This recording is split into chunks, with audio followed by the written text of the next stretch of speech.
continue à nous mettre des contraintes, on continue à empiler les dossiers administratifs, et à côté, on oublie le fait que derrière, il faut qu'on rémunère les producteurs qui font les productions.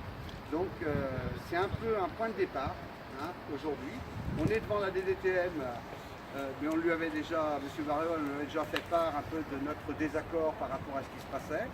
Moi, je l'ai jusqu'à dire aujourd'hui qu'on a l'impression que le poids des services est plus important que le poids politique par rapport aux décisions qui sont prises, et qu'à un moment donné, on ne peut pas continuer à contraindre le monde paysan, parce que, et on l'a vu à la section laitière hier soir, on a une section laitière, on rencontre énormément d'agriculteurs, et on s'aperçoit qu'il y a quand même beaucoup de résignation en campagne.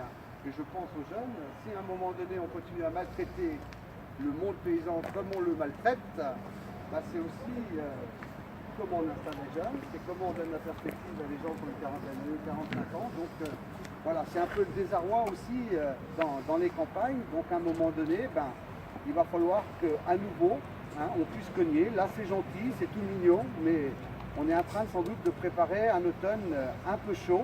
Et je pense que peut-être se dire aussi qu'on sera peut-être pas tout beau, tout mignon comme on l'est aujourd'hui, et qu'à un moment donné, il va falloir qu'on cogne beaucoup plus fort. Les jeunes, aujourd'hui, ont un niveau de formation quand même de plus en plus élevé.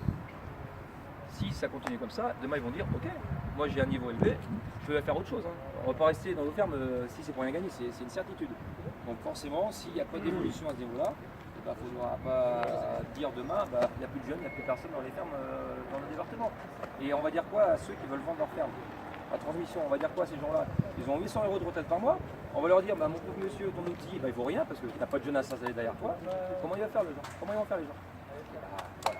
Le premier il est là, quoi. Donc à un moment donné, il faut que l'État prenne ses responsabilités, pèse le pour et le contre de toutes ces mesures qui peuvent être parfois un peu injustes, et qu'à un moment donné, il faut créer de l'envie, il faut créer une certaine dynamique.